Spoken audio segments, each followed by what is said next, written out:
Ekaterina, bonsoir. Bonsoir. Donc je suis très étonnée de ton niveau de français. Tu parles très très bien le français. J'aimerais bien savoir comment tu l'as appris, toi qui es géorgienne. Bon, d'abord merci pour le compliment, mais c'est normal, hein. Parce que ça fait longtemps que j'apprends le français. Comme j'ai grandi à l'époque soviétique, j'avais pas le choix à l'école. En fait, à l'école soviétique, les élèves et leurs parents ne choisissaient pas la langue européenne à apprendre. La langue vivante était imposée par la direction de l'école. C'était soit l'allemand, soit le français, soit l'anglais. Ça, c'était en première année de collège, n'est-ce pas? C'était en première année de collège.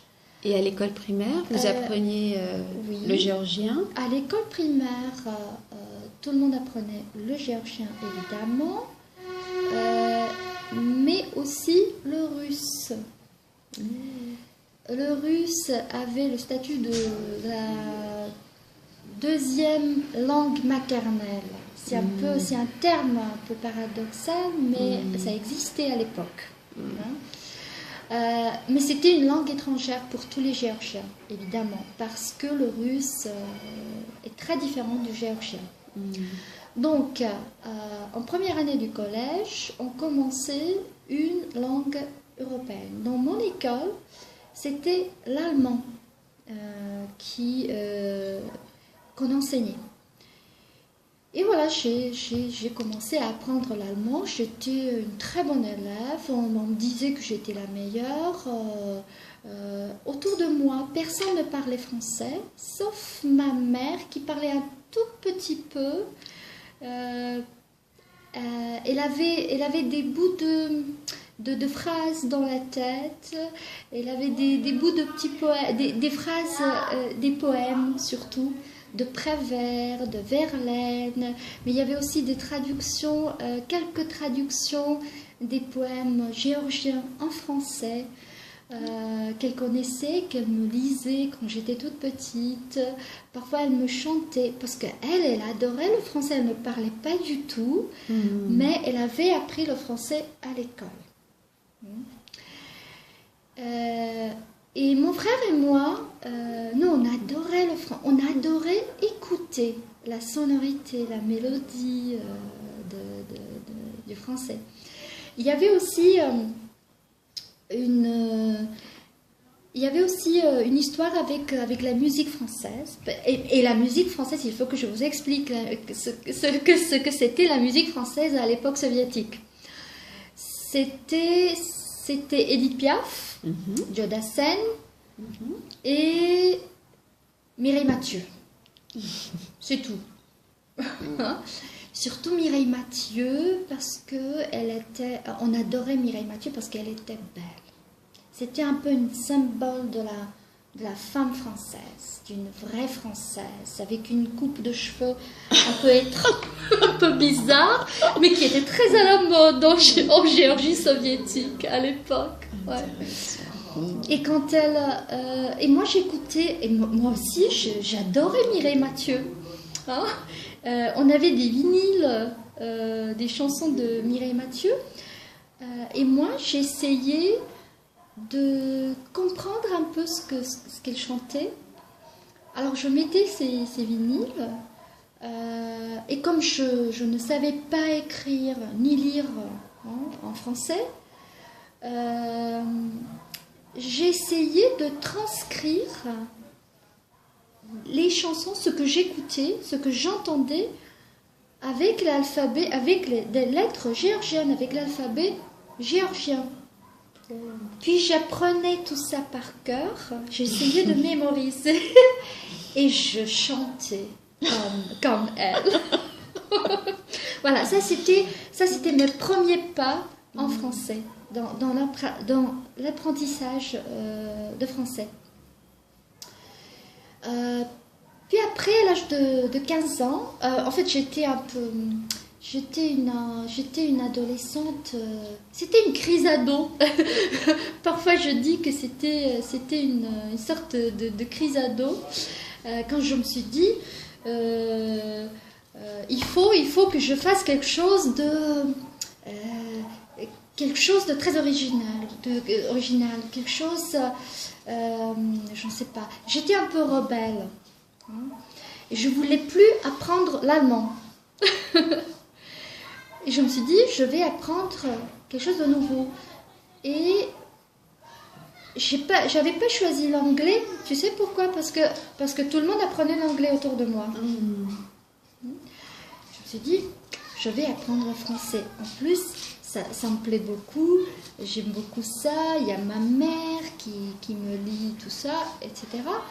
Et voilà, j'ai commencé à apprendre le français toute seule. Comment toute seule? C'est-à-dire, tu avais un livre? Oui, j'avais une amie qui parlait un tout petit peu en français. Elle avait une sorte de dictionnaire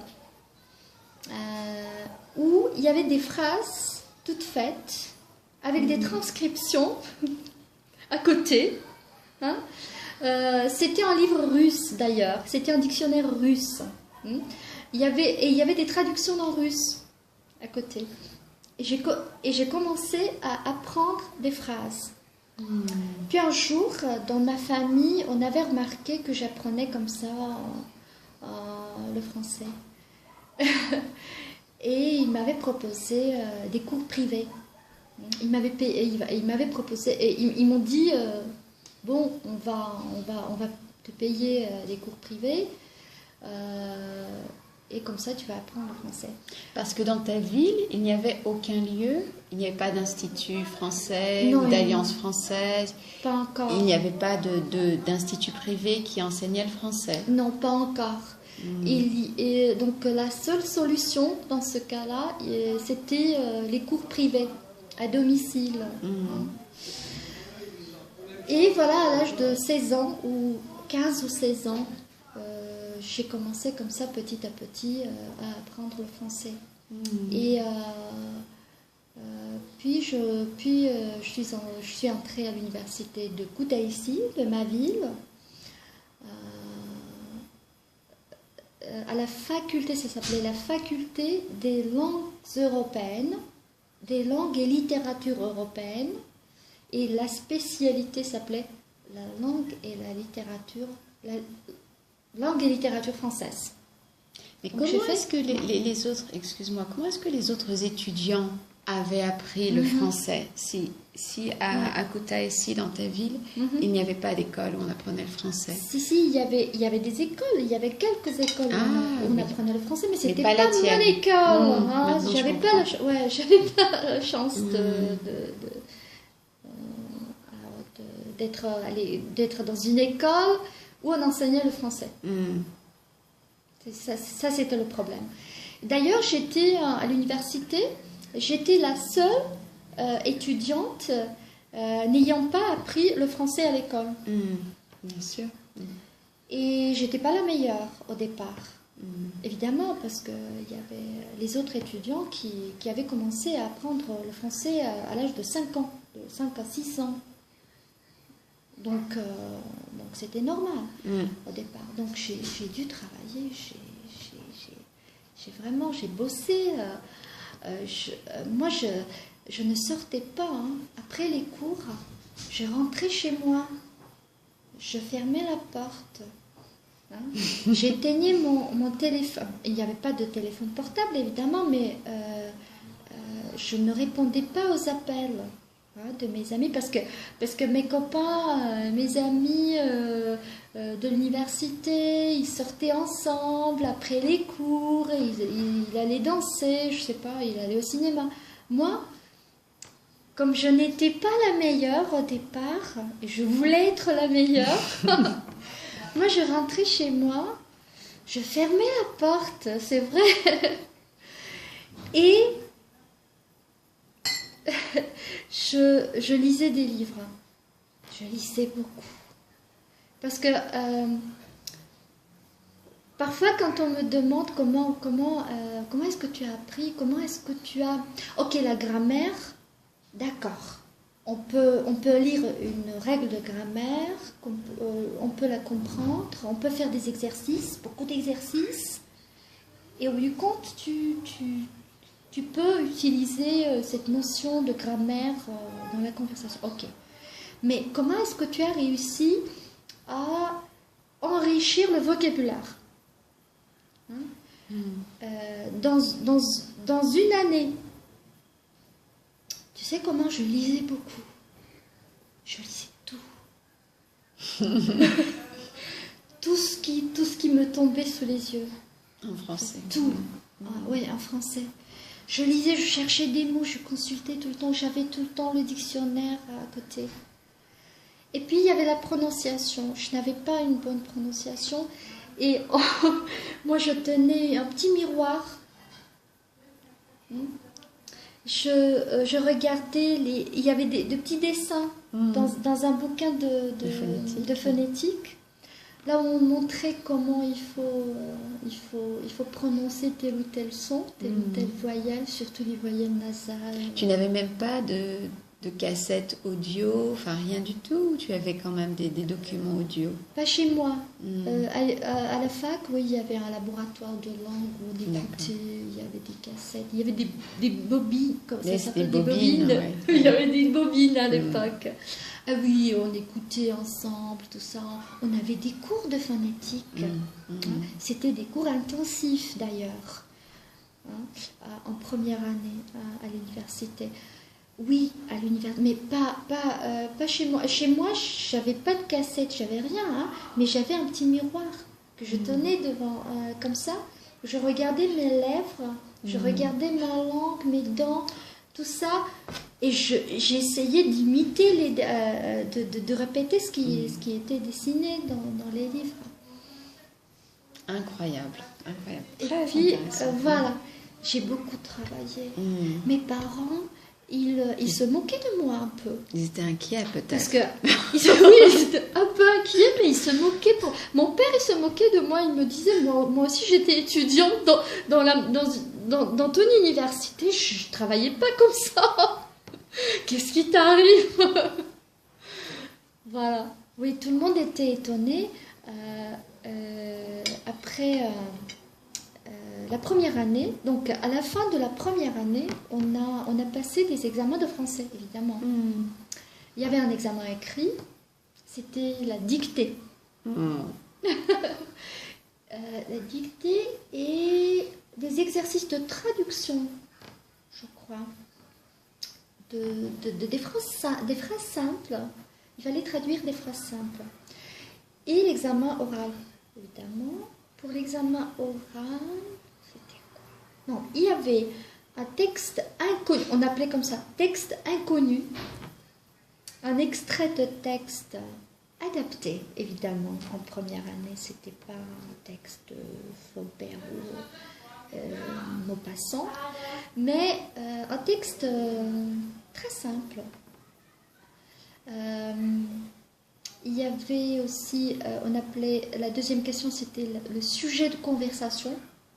C'est-à-dire, par exemple, mon meilleur ami ou ma ville natale. Niveau A2 à peu près. Niveau A2, ouais. Et la troisième, il y avait encore la troisième question. Je ne m'en souviens plus. Et j'ai eu les meilleurs résultats.